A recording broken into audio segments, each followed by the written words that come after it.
Hi, I'm Stefan Sagmeister. I'm at AGI Open 2013 in London. I'm an Austrian designer who lives and works in New York. I was born in a small town in the Austrian Alps, so wanted to live in a big city and got it with New York. And many of the things that we did, including at the very opening of the studio, wouldn't have been possible in Austria. There's not enough of a music industry to really design a design studio doing work exclusively for it. So that definitely determined the direction of the studio, but maybe more important is that in New York, there's just a lot of people who do things. And there is definitely more so than, let's say, in Vienna, where you have this coffee house culture where there's a lot of talk about doing things and maybe less about actually doing them. In New York, it's much more about doing them.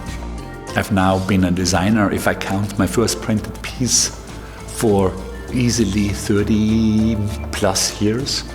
And, in the last 30 years, it changed. But by and large, I think the profession became much wider. There's many more possibilities. Even the fact that we as a studio can move from furniture design to documentary film to apps back to posters is wonderful and brings some joy and change into our lives. Big changes need some thought, and there is a certain kind of idea that you can only pursue if you have the proper time frame.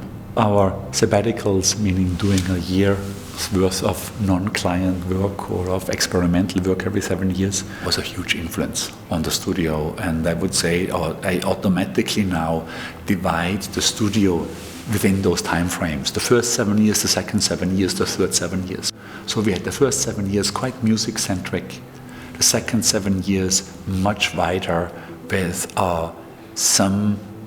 some aspect of bringing the personal and the human much more in, and the third 7 years increasing that significantly and really designing projects coming completely out of that.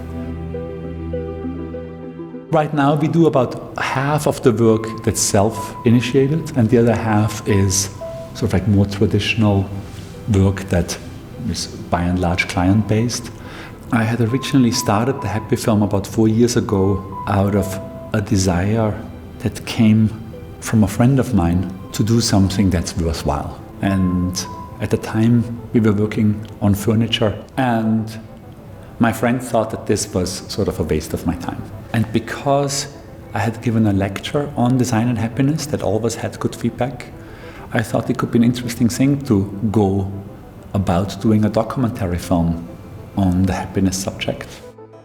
It's been almost 4 years. We are somehow in the rough editing stage. We are hoping to be done by probably beginning of 2014, and then go through the regular process, submit it to festivals and hope against all odds that we can sneak into one. Happiness is put into the mix, or joy is put into the mix, to basically show us the way. Permanent happiness is not possible, and I don't think that evolution built us that way, that we would reach permanent happiness. If we would reach permanent happiness, there would be no compass anymore. A compass that always points in the same direction is not really any good. So I don't think that it's possible or maybe even necessary to reach permanent happiness. But I do think that we can hone our skills that point into that direction. If other people have something from it, I'd say that the show is a success. And from that point of view, if the film becomes nothing, that would ease it, because we've had the show traveling, and I know from the feedback of the show that that has been a real success. Both in simple numbers of how many people saw it, but much more importantly, by how these people reacted. It's clear to me that they had something from it. There were a couple of speakers today who gave the advice to young designers to find their own voice. Mine would be the opposite. I think don't worry about your own voice. It will come by itself. it will be much more difficult to lose your own voice again than to find it. Don't worry about that at all. I think that as a young designer or as a student, you should try out as much as you possibly can, because this is the time where you really can do that. And I'm extremely aware that trying out new things is difficult. It's much easier doing the stuff that you did yesterday.